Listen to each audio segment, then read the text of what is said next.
Hi, everybody, and you're very welcome to our Monday live show. Thank you all for being here with me this evening. And unlike last week when it was just me doing it, we've actually got a professional in the background helping everything run properly. Hello to my Getter friends, Facebook friends, YouTube friends, Rumble friends, and all my ex-friends as well. Thanks anyway for being here. And as I say this every week, but it's always true. We've got a load of stuff to get through. So much stuff to get through. Hi, Northern Monkey. Hi, James Jameson, Daniel. Thank you all for being here. Yes, Harry, a coolish banger. Very wet everywhere, Harry Johnson, is what we have at the moment. So tonight's agenda is, and all the way from Hawaii, aloha, Donny girl. Good to see you. Good to see you here. Listen, we got loads to talk about, and hello to my Khalifa, my many Iranian friends. So here's tonight's agenda. Here's what I want to talk about. I do want to speak up. Yes, Venus, I want to talk about the situation in Iran. Again, I do it every week now because somebody has to. I'm going to talk about then the shenanigans going on in the Labour Party, which is so amazing. We're going to chat about that. And then for the second half of the show, around about 8:30, I'm going to be joined by my friend Richard Inman, and we're going to talk about Advance UK's big conference they had at the weekend. And I wanted to cover that. And we actually had a couple of other Advance UK guys supposed to be coming on. Sadly, one of those took very unwell last week. And I just wanted to wish him, if he's watching, or his friends, I wish him a very fulsome recovery. And I was very sorry to hear about what happened. So anyway, Richard will be with us. So that's the agenda, folks. Okay. So let me start off. Don't get me started talking, because I want to talk about the Iranian situation.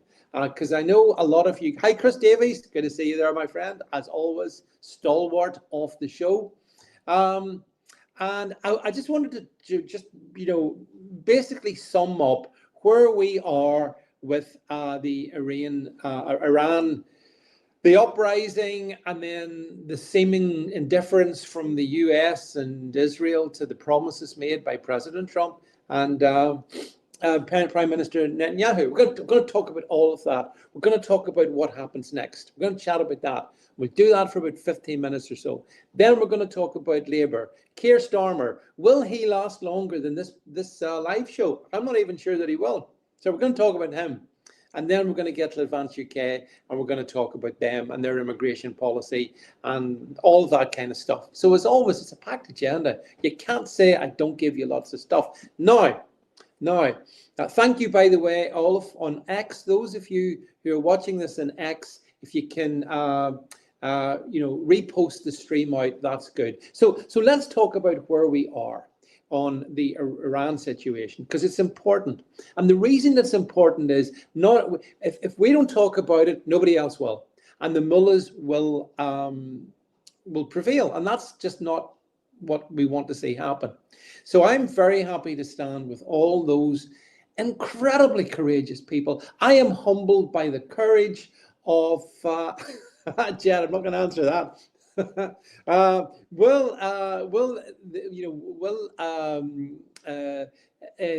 Will we be able to see justice for Iranian people?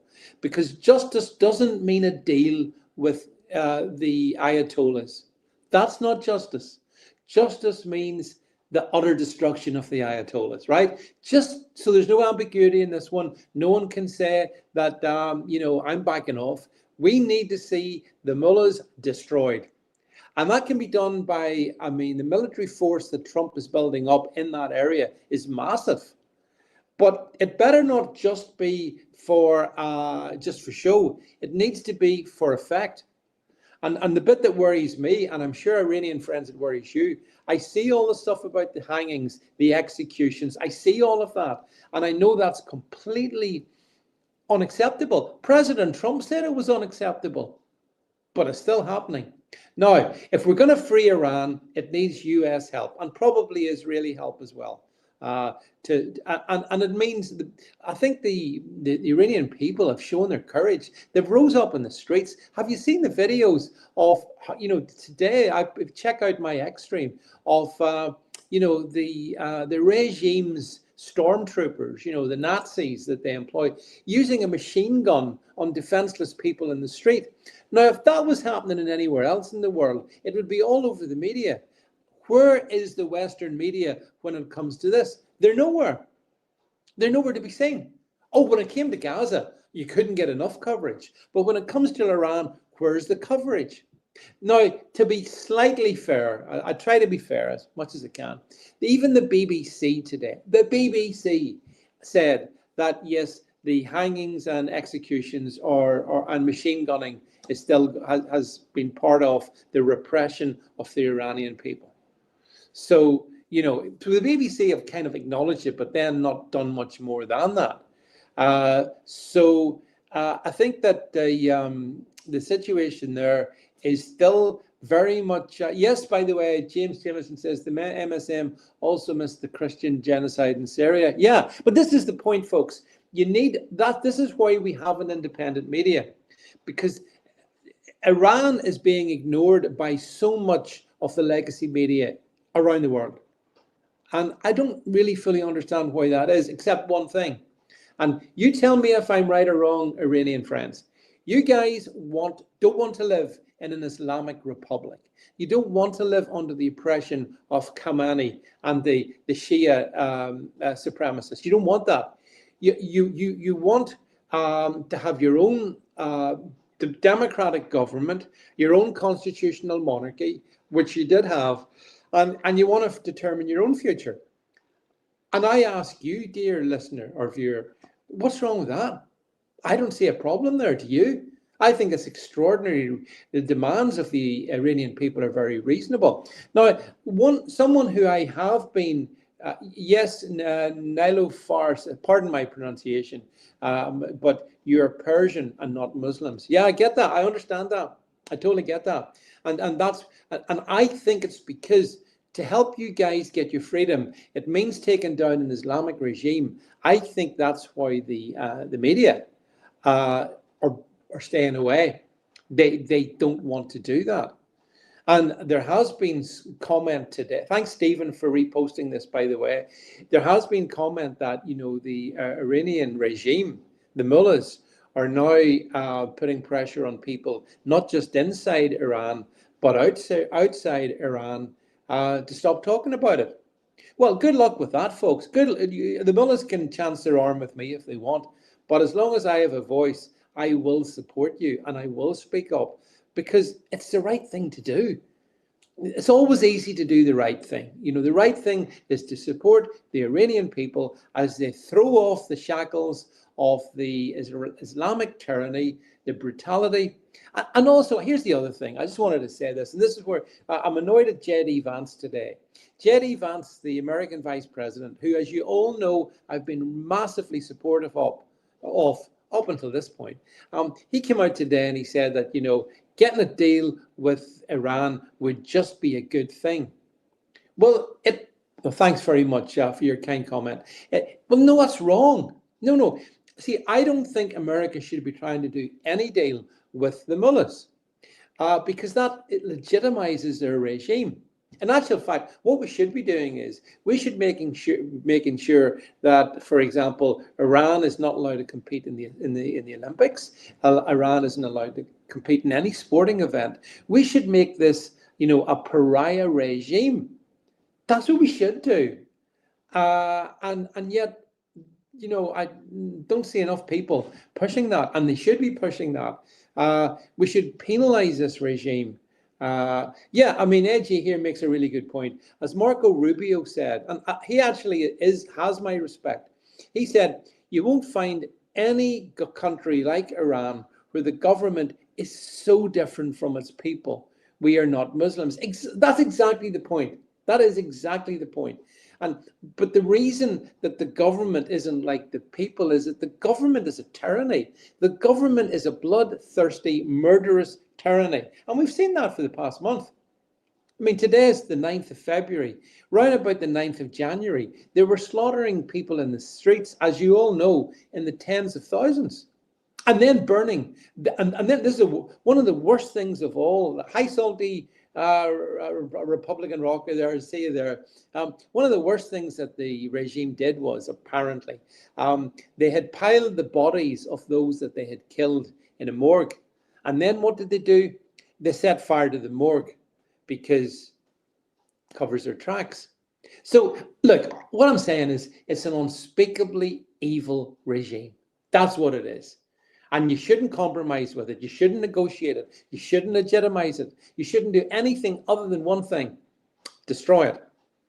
And if you destroy that regime, you will free 90 million people, because the mullahs are keeping 90 million Iranians hostage. They live in this fabulous country, lots of potential, incredible history, Persian history, all that there. You know, you guys know it better than me. And you're not a kind of Muslim country, but you're being ruled by this mullah tyranny, which was imposed back, by the way, back in 1979, and some very nefarious forces behind that. And so, what I don't understand, yes, you have Reza Pahlavi as your alternative, and you're right. The only way forward is regime change. But what I wanted to say was, here's why regime change is good for everybody. It's good for Iranians because you get your country back, and you're entitled to that. It's good for the region because all of a sudden the region has an Iran which is much more friendly towards neighbors like Israel. I mean, the mullahs have constantly talked about the fact they want to wipe Israel off the face of the map. If they were removed, the barbaric regime should be removed, and that which replaces it will be a force for good in the region and then globally. And it sends a strong message to Islam as well. A very strong message. So for all these reasons, I don't understand for the life of me why President Trump has hesitated, other than the fact that, yes, the mullahs have said, well, we will, we're going to lash out across the region. It's going to be a regional war. So maybe he's taking the pragmatic view that he's going to wait till all the military power is built up, and there's massive military power built up then. And maybe that's why the hesitation. But let's just be clear, and I'll be moving on to British politics now in a second. But I just want to make it absolutely clear that thank you, by the way, Nami, for your kind comments. We want to make Iran great again. Yeah. And you only can make Iran great again is, as AG says, is to overthrow the barbaric mullahs. You know, dispatch them into eternity. And the IRGC as well, by the way, needs to be, totally dismantled. We're not going to make Iran great again until we do that. And President Trump surely should understand that. And settling, as JD Vance seems to want to settle for some kind of nuclear deal, which is a bit weird, because I thought that last autumn the US had destroyed Iranians' nuclear capabilities. Have they built it up again so quick? You tell me, something's not right here, and I don't know what it is.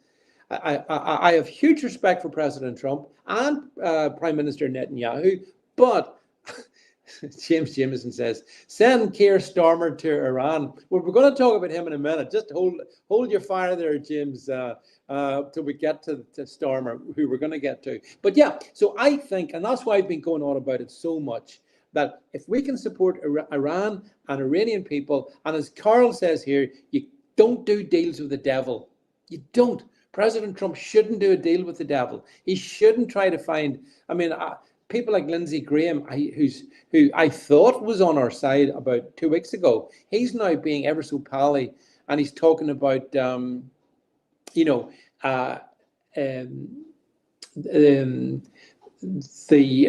President Trump being Reagan plus. Did you see that? Reagan plus. Well, if you're going to be Reagan plus didn't say, hey, let's do a deal with the Soviet Union. Reagan said, Tear down that wall. Unambiguous, Mr. Gorbachev. Do you remember? And what Trump should be doing is helping tear down the mullah regime. That's what he needs to do. It's black and white for me. And I know that I've got a bit of grief on this one on social media because, oh my God, you've criticized President Trump. Yeah, I will. I am not signed up to anybody. I'm totally my own man. And if I think you're wrong, I will tell you so. I like a load of stuff that President Trump has done, but I really feel for the Iranian people who believed him. Yeah, James, I agree about Lindsey Graham, but he did seem to be, he had the back of the Iranian people. And he seemed to be pushing for regime change. And now he's basically turned around and he said, you're doing a great job, President Trump. So maybe they know something we don't. That's all I would say. Maybe they know something that we don't. But you can't drag this one out indefinitely because the sad reality is every day Iranians are dying, and that's unacceptable.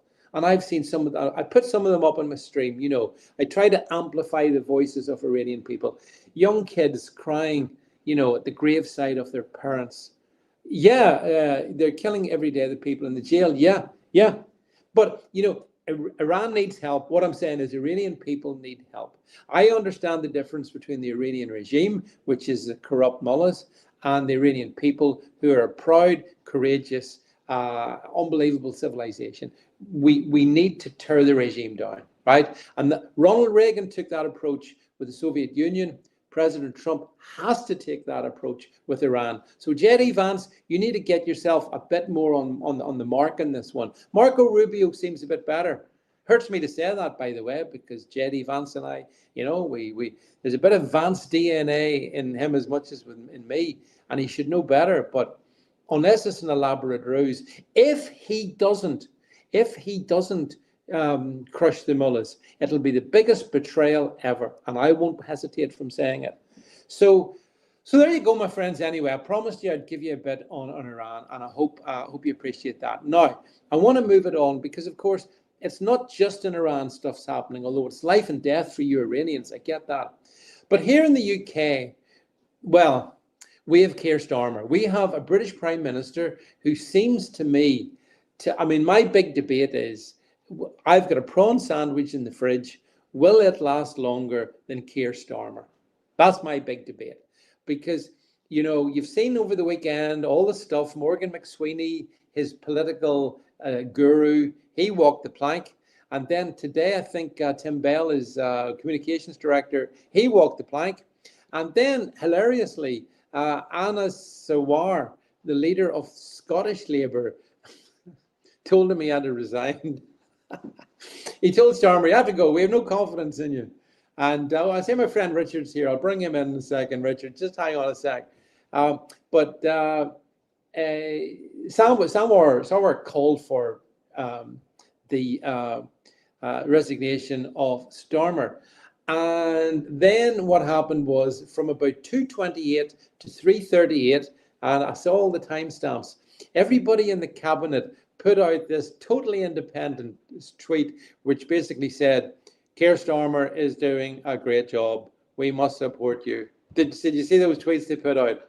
Apparently they were told, those in the cabinet were told, if you don't put this out, we'll sack you. So they all did, because they're a bunch of cards. Did you see that? So they're all tweeting their undying support for Keir Starmer, who put them in the cabinet so they draw the big salaries of cabinet ministers. And so they have to pretend to like him. But then the other thing is that Wales, so just as the Scottish leader of Scottish Labour has said, no, you have to go, I understand the leader of Welsh Labour is going to say the same. So here's the question. If Labour in Scotland don't want you, and Labour in Wales don't want you, how do you stay on as Prime Minister? Oh, but my cabinet want me. Yeah, your cabinet only want you because you give them the job. That's how it is. So I don't know, Richard, if Richard can hear me there, wave in the background. Richard, I'll bring him in here if he's ready to come in, because we will get his opinion on this as well. You know, Richard, welcome, first of all. It's always good to see you, my friend. David, do you know what that was like? Do you know the TV shows like Ant and Dec? You know, and they Yeah. have the little family in the background waving. That's what I was like. I was like the little family waving at the TV on Ant and Dec. You know what I mean? So, Well, hey, anyway, Richard. little So amuses the innocent. what do you make of today's events with? Oh, well, it's just so much Well, going I on. just can't wait for David Lammy to be Prime Minister.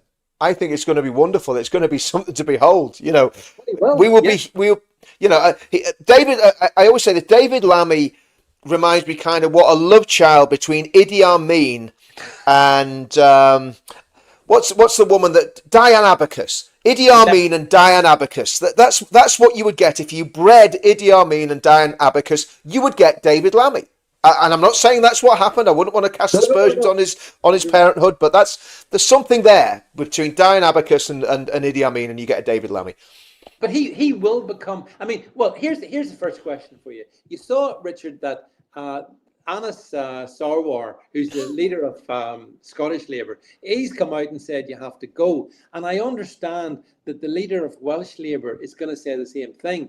And what Starmer did, which amused me enormously, between 2:30 and 3:30, they were all told, all the people in the cabinet, you now put out the tweet saying you support us. And so he can't get away with it. Richard, it's not going to work, is it? Well, you know why Anna Samwar said that Keir Starmer has to go? Hmm. Because he's white. He's Right. white. Oh, I He's know. white. He's Race. white. They're all white. They're all Yeah. white. They all have to. They're not like me. They're not Pakistani, Scottish. They're white, and they have to go. So Yeah. that's why Anna Samwar said that. Anna Samwar, too white for me. He's got to go. Simple as that. He's after Banana Mahmood. You see, he wants Banana Mahmood to be the first Muslim prime minister. But I don't think that's plausible. I don't think she has any chance. I don't. Well, I I don't could be know. Richard. Could be wrong. Listen, who'd have thought Keir Starmer would end up prime minister for goodness sake? But here's the thing about it. Like, yeah, oh, I agree. Well, Starmer back in the summer of 2024, and you looked at. I remember, Richard, looking at the newly elected Labour government, and you had Starmer, and he was a former director of public prosecutions, so he is able to carry himself till a degree. But then, Richard, you look around him, and it's a bleep show, Oh, and that was in the summer of 24. Now yep. we're at the point where he is going to go, and well, it could be anyone replaces him. I mean, It did you see could.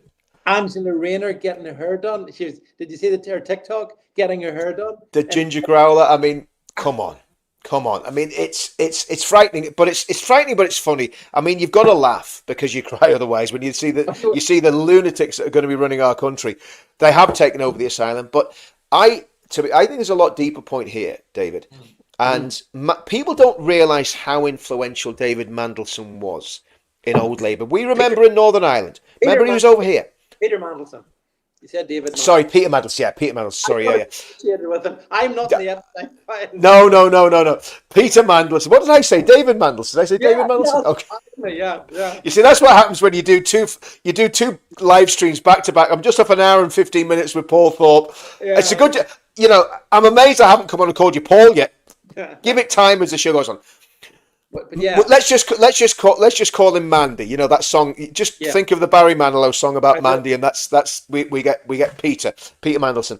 But he was the architect of everything that New Labour did. He was if you want to say, the brains behind it. Blair was the showman. Mandelson was the ideologue, along with his very close friend Gordon Brown, and. Yep.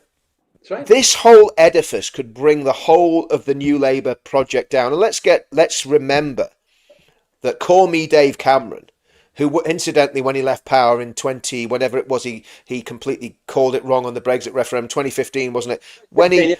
Brexit, yeah. When he left power after the Brexit referendum, he went and worked for the Chinese Communist Party for 2 years. People forget that about Call Me Dave and the Tory Party, and his other dodgy sidekick that was bank robber of Chancellor of the Exchequer, Yeah. gorgeous George Osborne. So Yeah. the whole project of this bland uni-party, we're all on the same page, globalist, World Economic Forum, Davos, Epstein Island, charade. It's coming crumbling down, brick It is, isn't by it? brick by brick. And I think the Labour Party are finished. I think the Conservative Party, the Conservative Party are already dead. They just don't realise it yet. For one thing about, even though, as you know, I'm not a reform man and I don't support reform, but the one favour they've done is they've destroyed the Tory Party. The Tory Party. But having said that, I think Farage, because I think he's a snake, I think Farage is going to give the Tory Party the kiss of life. I think he's going to do some sort of deal and go, oh, we've got to bring the Tories in, because he wants to be a Tory. He wants to control the Tory Party. That's what Farage's game is. Right. But before we get into that, but Richard, you made a really fundamental point there, and that is that Mandelson has been at the heart, I would say, the black heart of Labour. Prince of Darkness. Since the 90s, the 1990s. So we're talking decades. Decades. So for them to all suddenly turn around, and this is what sickened me, and say, oh, we had no idea. We had no idea Peter was a bit like that. They all knew that. And I understand that in 2024, Peter Mandelson was actually helping select their candidates, which is another reason why there's been a silence. So I think you're right, Richard. The whole New Labour thing is just crashing. And Paul, it's like the grooming gangs, right? People talk about the grooming gangs, they talk about the corruption, and they kind of forget about the survivors, right? There's a lot of people who are survivors of Epstein Island. Well, maybe there's not actually. Maybe a lot of them have been whacked. Maybe a lot of them have been taken out. That's the even scarier thing. But I'm going to say something. I'm not going to make an accusation against Peter Mandelson, right? Because I don't know what he got up to. But I would imagine that people like him went to Epstein Island with one agenda: to engage in debauchery of whatever kind they wished to engage in. Yeah. And that was the big ticket blackmail that Epstein had. That's how he got to control people. And there is a photograph. I don't know what age the young man is that's massaging Peter Mandelson's feet, but that picture's out there of Mandelson. It's been on the front of all the newspapers. Mandelson giggling as a young man. Let's hope he was a young man. Is massaging his feet. So what sort of victims and survivors are there of Epstein and Mandelson and all the rest of these reprobates? How many people have been damaged by these scumbags? So let's get away from the political corruption. There's real victims, there's real survivors here. And so we've got to realise Epstein Island they weren't going there just for a bit of a loose party. They were going there and getting involved in, I'm not saying Mandelson did, but there were people going there getting involved in paedophilia of all sorts. Little boys, little girls. But that's a fact. That's a fact. But Epstein was convicted of it. Have you been surprised, Richard, at how we had the release of the 3 million Epstein files there just 2 weeks ago, and it has caused here in the UK a political earthquake. Like, it definitely has. Yeah. Mandelson's been brought down. Morgan McSweeney's been brought down. And I don't know if you saw it, just before we came on air, I was having a look at Wes Streeting, who wants to be the next Prime Minister. He's released his WhatsApp messages between him and Matt. I don't know if you had a chance to read them, but he's toast. He's toast now. There's no coming back from Wes Streeting. Nope. Let's call it this way, very friendly with the Prince of Darkness, and what more need we say? Well, he fits the demographic. That's what I'm going to say. He fits the demographic, But he can't be leader now. So I think there's no chance of him. So the scary bit is, when we did touch on this, is it Angela Rayner who does seem to be positioning herself? I think rumor has it she set up a Angela for Leader website. I don't know if you saw that. Or could it be Mahmoud, who would appeal to the Muslim base that Labour have, Richard, as you know? Well, I would say there's a strong chance it's going to be Banana Mahmood, which, if that doesn't wake the British people up, nothing will, David. If that doesn't make the British people go, do you know what? We cannot put up with this. We need to do something radical politically. And I think there's only one option now for that. Well, actually, Richard, that's a brilliant lead, and you're a star. You gave me a perfect lead in there, because what you're saying, and of course I agree that Labour, whenever Labour go to the polls, and some people are saying, oh, Starmer threatened them today at Cabinet. If you don't support me, I'll call a general election, knowing that they'll be wiped out. But it doesn't matter if he calls it today or next week or next month.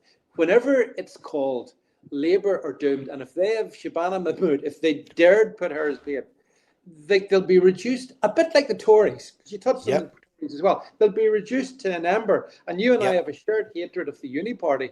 And so I'd be happy with that. That would be would be a start. That would be a start. It would be a start. Starting the grand project, a start. Yeah. And then we'd have to see because obviously, as it stands now, Advance UK would not, if there was an election next week, Advance UK would not be ready. Okay. So you're going to get, hopefully, a reform government. And when I say hopefully, I mean, my goodness, someone's going to clip that now, right? Because everyone knows I'm an Advance fanatic. Yeah. I don't want a reform government, but what I'm saying is, I think a reform government next week would be better than a Green government with Zach Polanski, right? But I want reform. I want all of them consigned to dust and ashes, and I want Advance to be the driving force with a massive majority in this country. That's my dream. And that could happen, because if Labour fall and there is a general election and reform got in and they're found wanting, then where do people go? Well, we've got the answer. Well, that leads us nicely into the topic. Now, I should say, and I did say this at the head of the show, that we had hoped to have yourself, Richard, and a couple of young Scottish Advance UK folks, one of whom sadly was very unwell and cannot do the show. And I've expressed privately and publicly, hopefully, a full recovery. It's very sad news I got about him. But nonetheless, at the weekend, on Saturday, we saw Advance UK's big kind of conference in London, and were you at it, Richard? Oh yeah. Well, then I'm going to play. Let's just play for the folks watching this, just a very short clip of the moment where Ben Habib, leader of Advance UK, came on stage and received pretty thunderous welcome, actually. So if we can just get this played, Jed. Just listen to this or watch. Okay, ladies and gentlemen, to deliver the first of our policies, please welcome party leader Ben Habib.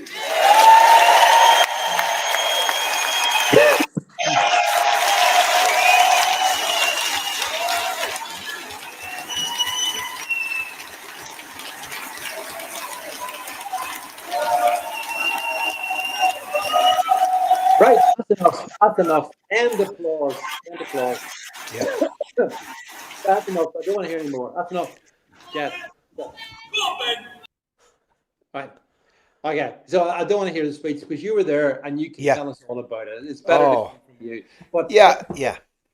First of all, I know the location, obviously, where it was. The venue looked absolutely packed. Richard, what was it like?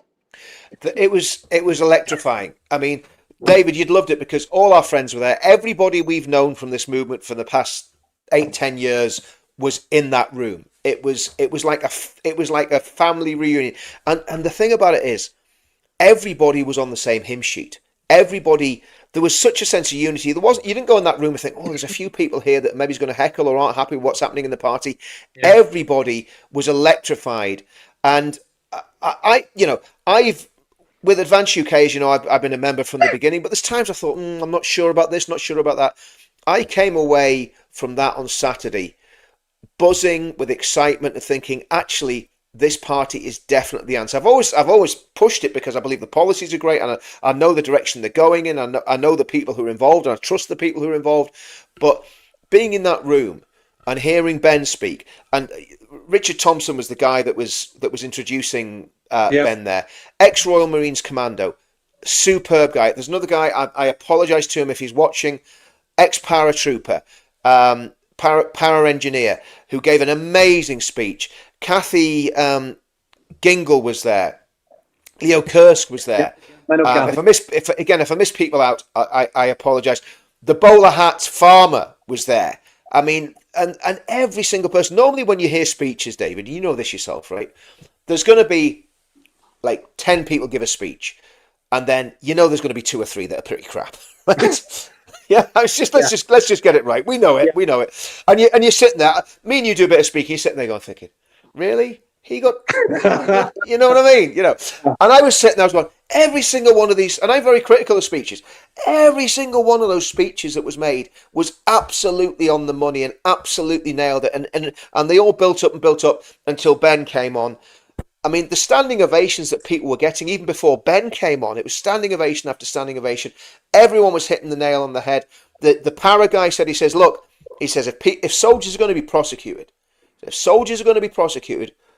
then it goes from the private to the corporal to the sergeant to the platoon commander to the major to the general to the defence secretary to the prime minister. Everybody in that chain gets prosecuted. So you never have this situation where soldiers are being thrown under the bus. Yeah. Brilliant speech. The bowler hat farmer, he was talking just about his background and working on the farm. And there was a very working class ethos there. And it wasn't forced, it wasn't put on. It wasn't, oh, my father was a tool maker from the billionaire prime minister. No, these were real people.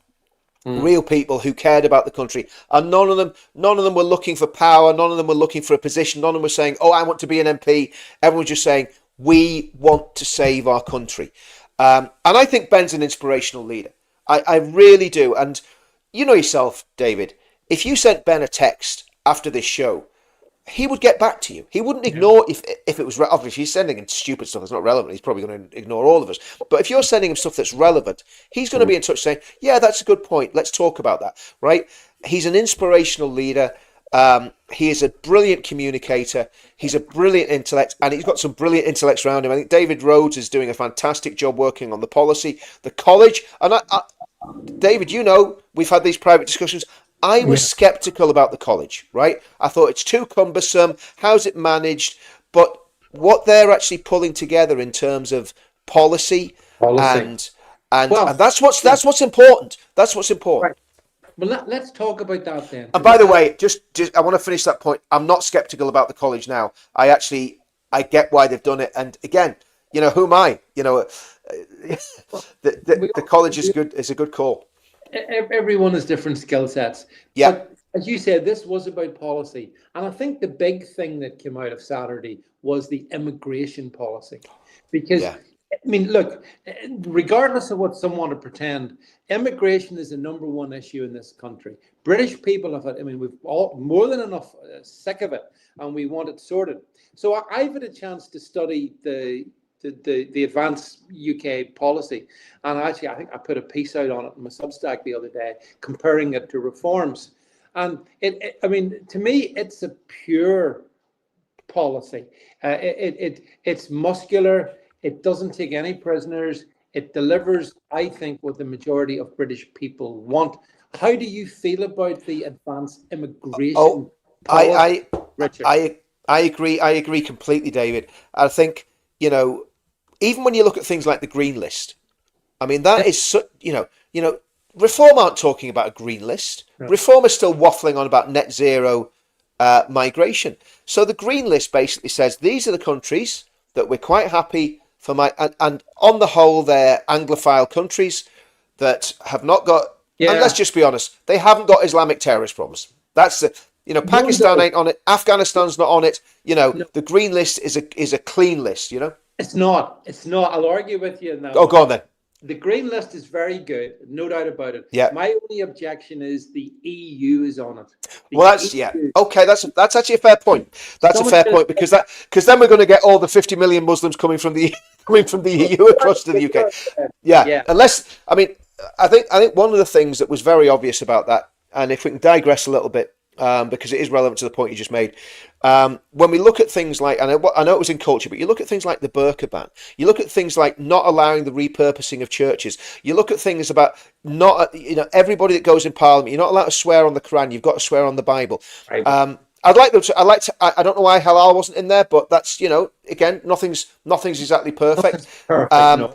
There was a lot of really good stuff in that culture document that is about reinforcing British Christian. And do you know the thing that really impressed me, David? Christianity was mentioned over and over and over again, and the Christian heritage of this country, the Christian.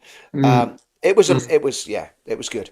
Yeah, yeah. Well, then, I mean, the way I see it, having studied it, and I've compared it to reforms, and there's definitely difference between on immigration, the two parties' approaches. It seems to me that, and then I'll challenge you a bit in this one now, because I think that, from as I understand it, what Reform are wanting to do is Farage is leaving things out of his immigration because he wants to appeal to businesses, maybe conservative owned businesses, basically giving them a bit of a sort of a wink and a nudge saying, don't worry, you can still import your cheap workers, because he wants their votes.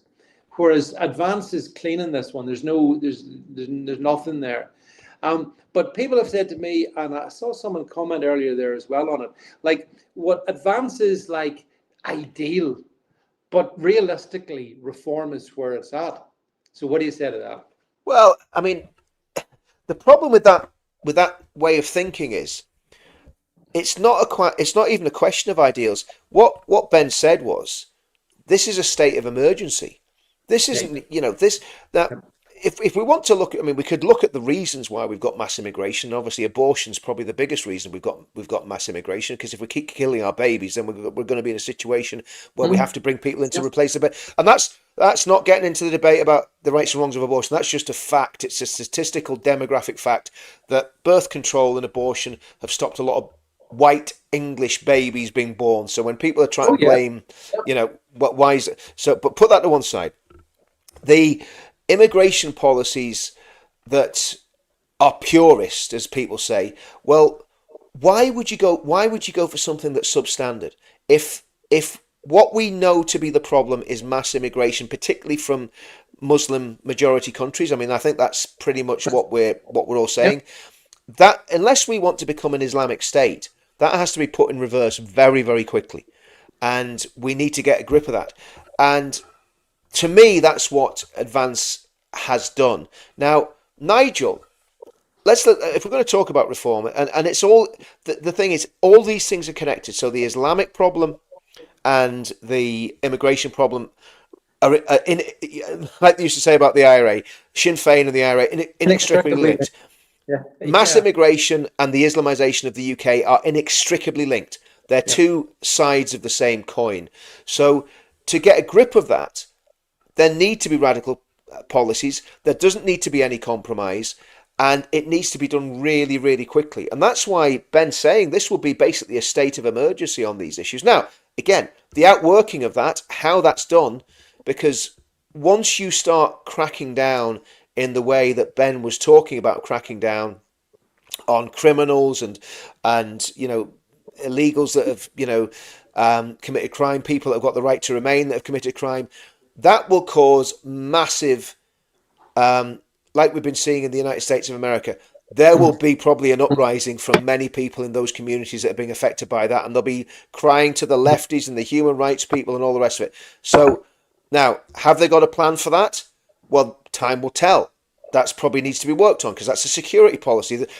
And like I think, like Ben was saying, policies lead to other things. So if you have a policy on mass immigration, the police, there's not enough police officers to go and arrest everybody, cart Yeah. them off to the detention centre and lock them up. So then there's going to have to be this idea of the beefed up border force that they were talking about. I forget the name they had for it, but it's basically a border force on steroids. That's going to have an executive arm and a kind of arrest arm so that it can go in and grab people. So all of these things are problematic. None of this is easy. But the Second World War was problematic. And do you know what? The Second World War wasn't great for the British economy, but it was absolutely Oh, necessary. no, no. The Second World War essentially destroyed Britain, even though it Exactly. won. But that was for economic reasons and all the rest of it. But Yeah. then, can I ask you then, Richard, like in parallel to this big event that Advance had at the weekend, Yeah. Advance is also now featured on the political radar in the Gorton and Denton Oh, by-election. hadn't noticed that. Right. Okay. And we've got, obviously, we have our Nick Nick. Buckley, Yeah. who's been on this show with me. Great guy. Decent guy, local guy as well, I might Yeah. add, who's done an awful lot for the sort of Manchester broader community. That's where he's based. So Nick's throwing his hat in the ring as an Advance candidate, and then you've got Matt Goodwin, who's throwing his hat in as the Reform candidate, and then there's the others. There's you see the Green candidate. She's good. She's the one who she's right Manchester. She's right Manchester, working class, except she's totally not. Exactly. She's absolute lunatic. And Labour have got the Greek. Have you seen their candidate? She's Greek. And Stelios. Hello, peeps. Yeah. How do you? Okay. So what do you think? What's going to happen? Do you? Well, I mean, look. Here's. I think. I mean, when Nick stood, when obviously Ben had been talking to Nick and Nick decided to stand, and people say, "Oh, the Reform people. Oh, you're going to cost Reform the election." Well, do you know what? In a democracy, anybody can stand if they can pay a deposit and they don't have massive criminal record for being in prison for more than 3 years or whatever it is. You can stand to be an MP. You might lose your deposit, you might win. That's the way democracy works, supposedly in the UK. So, first thing is, Advance have a right to stand a candidate, and they are a political party. That's kind of their job. If they didn't stand a candidate, I would have been very disappointed. Yeah. So fair play to Nick for throwing his hat in the ring. Did you say polling has now come out about how well they're doing or badly? Is that what you were saying? That there's been polling? I have said that polling suggests that Reform are in the lead, Greens are second, then down to the Labour in third in a Labour constituency, Tories fourth, and then so Advance don't. There's been no. I don't think the polling's picked up. Okay. I mean, if it's a real long shot for Advance, okay, it's a massive long shot. But if Advance got, I don't know, 5% of the vote, 10% of the vote, that would be a political earthquake for a party that is less than 2 months old. The party was only registered officially in December. So we're in February now. So can you imagine if they got 10? I mean, if they won it, that would be like Roy of the Rovers stuff, wouldn't it? You know what I mean? It'd be like something out of a comic strip. But no, it's not going to happen. But we can dream. Who knows? I mean, anything can happen in an election, can't it? If as long. No, I'm not going to say about somebody's name being on the Epstein list, but you know what I mean. If somebody's name was found on the Epstein list, then maybe there'd be some hope. But the truth of the matter is, them standing shows intent, and it shows that they want to work out how this political game works. Because remember, most of the people in Advance, even in leadership, are not professional politicians, and that is not their weakness. That's their strength. So there's a bit of innocence, there's a bit of pioneer spirit, there's a bit of buccaneering going on. Well, that's a real interesting point. So how do you feel about the fact that Nigel Farage is taking the opposite view to a significant degree? He thinks that he needs to have experienced political operators like Nawal, Zahawi. Oh my goodness, and Nadine Dorris, the author of the Internet Harms legislation. Gosh. And Jake Net Zero Berry. I mean, you couldn't make it up. You couldn't make it up, and Jenrick, who decided to set the police on an innocent, peaceful protest in North Down. I mean, come on. I mean, like, these guys don't fill me with any hope. I would much rather have a guy that's been a businessman or like with Nick Buckby's case, has run a very successful charity, has been boots on the ground, working with people at the coalface. Yes, he might have radical ideas that people go, I'm not sure about that. But the bottom line is Nick is in it because he believes in it, right? Nick's not in this to make money. He even said if he wins, he's going to give half his salary away to a local charity that he knows need help.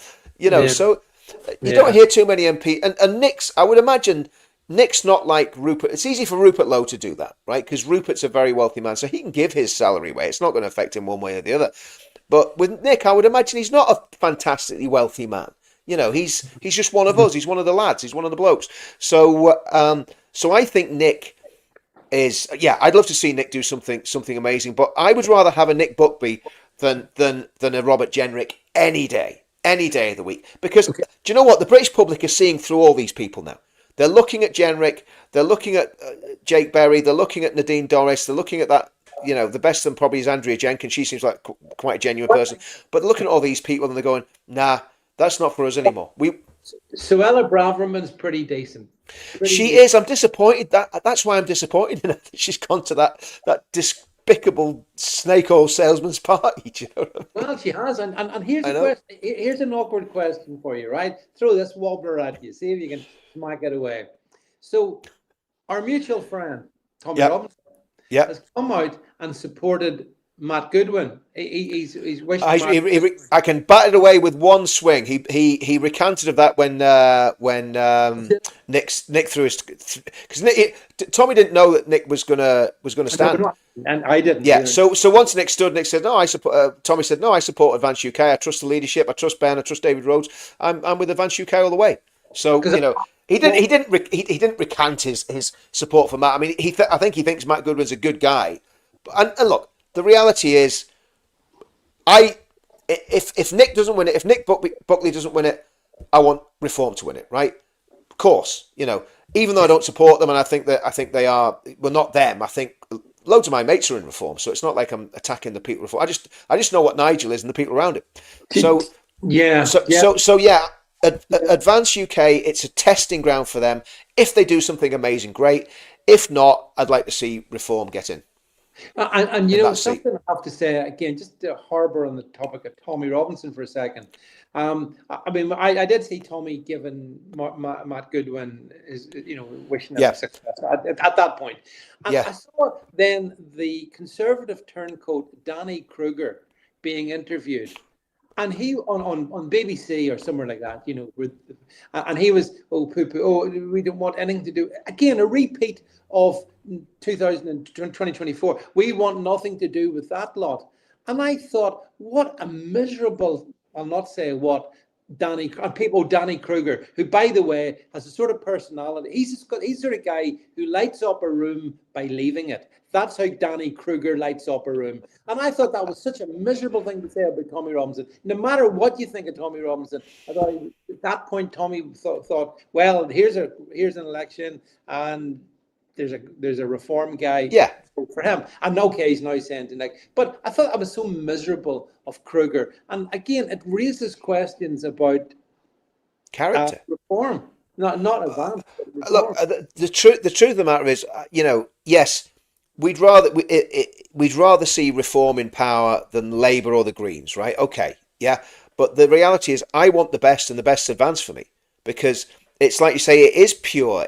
They are men and women of integrity. Is it perfect? No, there's no perfect political party. There's no perfect people. So there's going to be mistakes. There's going to be problems. But if what they're doing is driven by love of country rather than love of power, and what I see in Reform is something that could be an election winning machine, no doubt about it. But I don't see they're not driven by ideology. They're driven by a raw hunger and greed for power. That seems to be their driving force. We want to get into power. Jenrick, you can see it hanging out of him. And Jenrick couldn't lie straight in bed. He even lied at the first press conference he did. He lied to that reporter. Or did he lie? Or did he? Well, he's certainly very evasive about the truth. I think he did lie. But again, we could fact check me on that. On the stream here, I think Lisa, one of your people over at your stream, has said, "Oh yeah, Reform. They didn't want Tommy Robinson, but they're happy with Bonnie Blue." And I saw that. Yeah. And I mean, do you know what? That says everything you need to know about them, doesn't it? That says everything you need to know. I'll tell you, Richard, because I'm keeping an eye on the clock here, but one of the things I think, and I wonder, do you agree with me that, I don't know none of us can predict, if you rightly observe what's going to happen down the road, because you can't. And Reform might do really well and all of that, and that's fine. But I think, and we had this discussion on a live show I did last week, that it is healthy for a democracy for people like Ben Habib and Advance, or indeed if Rupert Lowe wanted to throw his hat in the ring with the lot, to put different points of view, because their views are much more pure. Some might say more idealistic, but that puts a pressure point on Nigel Farage and his team, because they have to be aware of the fact that that was a decent crowd in that venue in London. And you could see there is something there. And as somebody pointed out to me today online, was it when Reform went into the 2024 general election, they had 40,000 members. And now here we are, Advance are sitting with 40,000 members. So who knows? And isn't it healthy that we've got something like this? It's great. It's great. It's great for democracy. And actually, I'll just correct you on that, David. Reform had 30,000 members when they went into the election, because that was the bar that Ben set when he launched Advance. He said, if we get to 30,000 members, I will register as a political party. And again, I call this one totally wrong. I was sitting there scratching my head going, Ben, come on, just register now. I mean, you don't have to wait till you get to 30,000. What's going on there? But he was right to do that, because what that did, that was his fleece. He was laying that fleece down and seeing what happened. And when it happened in record time, bang, he put the papers and got registered with the Electoral Commission. And in December, we officially became a political party. So we are only 2 months old officially as a political party. We've got 40,000 members. It's well financed. We've got a fantastic leader. We've got fantastic policies. What is there not to like? And my whole thing is, guys, okay, I get the Reform thing. I understand it. But, it's great to have Advance there, because they will call them to account. They'll hold Reform's feet to the fire.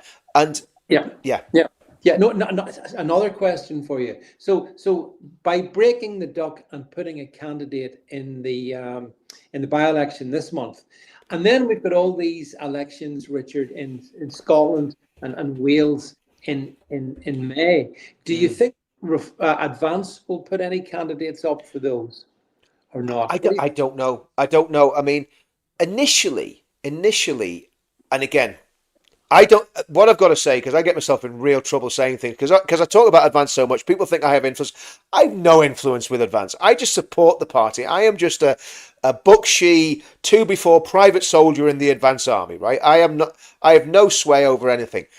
But I believe that they were kind of saying, well, we'll kind of wait until we get to general elections. That was the initial thought, I think, David. I don't know if you remember that. I think that was what was discussed.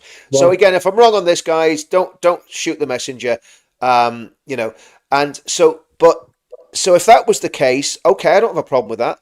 But knowing, again, and I'm speculating, the way I see Ben and the passion that Ben's got, and the way he's, so enthused by what's happening, I think Ben might throw a few. I don't know. He might throw a few candidates in. Maybe who knows? So I saw a comment from Charles Chevalier. He says, if Rupert throws his hat in with Advance UK, we'll see a massive pivot of support from Reform to Advance. Would you like to see that, or would you not? What's your thoughts? I would have liked to see it. My gut tells me that Rupert's not going to do that. And my question is then, Ben publicly offered Rupert the leadership of Vance UK. He offered him it. Yeah. Less than a month ago. I think it was about 3 weeks ago now, right? Now, it's like I can see the tumbleweed, coming out of Rupert's office. No response, no acknowledgement. Rupert had his spies at the events, on Saturday. Now, you know what I'm like, David? That's why I'm not in leadership. It's why I'm only a member, because I can say what the hell I want. Well, I'll be honest with you. Rupert, I'm going to say something to Rupert Lowe. Rupert, if you set up your party and you set up a political party, you are not putting the best interests of this country in first place. You're putting your own ego in first place, because there's already a radical party on the right that is well structured, well funded, ready to go, that you could have been leader of. So why the hell would you go and set up a new party when Advance UK is already sitting there? And I think Rupert Lowe, if he does do that, I am going to go after him like a Rottweiler. I am going to savage him. But he said that, to be fair to Rupert, I think he has said, for whatever reason, he doesn't think this is the moment for there to be. If that's the case, great. If that's the case, great. But if my gut feeling says this, that Rupert's going to start a party as well, if he does do that, attack dogs like me will be at his heels, trying to tear the backside out of his pants at every single turn. But hang on, if it's okay for Advance to set up and compete with Reform, why would it not be okay for Rupert to set up? Oh, this isn't a moral issue, David. This is a totally partisan sectarian issue. Okay, Listen, it's my gang, and I'm gonna savage anyone that's fighting against my gang, whether it's Reform or if Rupert sets something up. Look, I want Advance to win. We're in this to win. We're not in this to play games. I genuinely think Advance has got the radical answers that we need. Okay, so there doesn't need to be a third. What's Rupert going to say any different to what Ben's saying? The policies will have to be something similar. Now, and again, if we're going to talk, if there is a different doctrine. I spoke. I'm not going to name the gentleman, but I spoke to someone who's very close to Rupert Lowe on Saturday, and people could probably guess who it is. And I said, look, what we've got outside with the far left is identity politics. And this guy said to me, every party is based on identity politics, and I just let it go. But the reality is, Advance isn't based on identity politics, because Advance, if I might say it, is an old-fashioned, non-sectarian, non-racialized party. It's focusing on British values and British culture, whereas some of the people surrounding Rupert Lowe are ethnonats. Now, as a Christian who believes the Bible, I can't be an ethnonat. I can't do that because I believe it's absolutely against the teaching of Scripture. I am very much against the Islamization of the UK. I've got a very deep knowledge, I believe, of Islam, and I know what Islam's all about. So I cannot look at somebody because they've got a darker skin pigmentation than me and say, well, they're not welcome in our country. So, and that's the fear I have, that the reason that Rupert and the lads that are wrapped round him, and I'm not going to name them, I've named them on my own channels, I'm not going to name them on your channel. Those young fellas have ethnonat leanings to be very generous to them. And I think that's why they're not joining Advance UK, David, to be honest with you.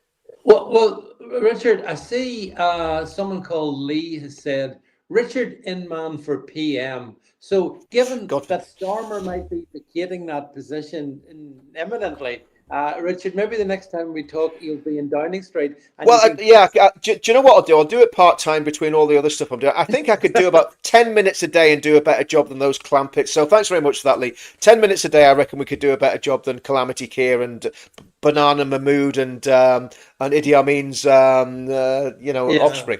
Well, the thing is, just to wrap it up, I mean, my feeling is that throwing more good stuff into the political arena, which is what happened on Saturday, is a definite plus. And therefore, I mean, on these matters, I'm a wee bit agnostic when it comes to political parties. I prefer to just do my own thing, but I think it's healthy. And having seen it, and I completely echo what you said, Richard, the people in the college.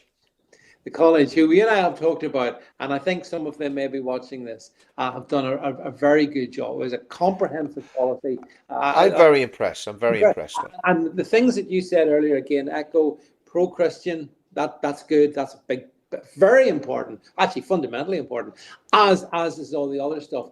There's no real compromise going on there. Now, whether that's politically assailable as others is for electorate to decide, but I thought it was very good. So I see the comments coming in here. Obviously, there's a lot of Advance supporters on that. By the way, I'd be very happy to interview anybody from Reform as well. If you want to come on with me, do let me know, because I'll treat you all the same, and you're entitled to put your points of view. But I think, Richard, it's more important to give guys like you, and I wish the other couple of guys could have been able to make it, apart from health problems, because these views are not put out as much. You're not getting someone. Ben's not sitting on GB News, is he now? No. Or Talk TV. Well, he's on Talk. He's back on Talk. He's back on Talk. Yeah. He's back on Talk. And I mean, I think GB News is shameful that they're not having him on. It's purely partisan politics again. But look, at the end of the day, they've got their agenda. I'm not going to have too many Reform people on my channel, and I'm not going to have too many of Rupert Lowe's people on my channel either. I am dyed in the wool at Advance UK. Now, I know my enemies will clip those little clips where I said, well, I want Reform to win, totally out of context, and making it look like I want a Reform government. No, I want an advanced government. But the point is, if it's between Labour, the Greens and Reform, I'm always going to say, well, look, let's get somebody on the right to try and change things a bit. But I want a massive majority Advance UK government in 2029. That's what I want. Well, as I say, Richard, a week's a long time in politics, and 3 years is a heck of a long time. It looks like as we finish tonight, we're not going to have the same prime minister that we had in July of 2024. Potentially by the Oh, end of the week. I mean, I keep saying this line, I've got a prawn sandwich in the fridge. Will it last longer than Keir Starmer? I think I've put the money on my prawn sandwich because I think he's doomed. So we've chatted about that one tonight. I wanted to give a big shout out to my many Iranian friends because I consistently speak out for them, given the incredible good job. persecution of mullahs. And thank you guys. I see all your kind comments there to me, and we'll keep doing that as well. And as always, Richard, thanks for coming on. You're a breath of fresh air. And I hope you've not overly exhausted yourself by doing these live streams tonight. No, I'm raring to go. I could probably do another 3 before midnight, you know. Richard, force of nature. Listen, Richard, my friend, great to see you as always. And thanks so much for being here. Thanks to all of those of you in all the different streams. Appreciate you wherever you are. Thanks for being with us this evening. And we will return for our live show on Thursday night. And in the meantime, check me out in Substack and all the rest of the stuff. And speak then. But from Richard and myself for tonight, it's good night. Good night. And join the Vance UK.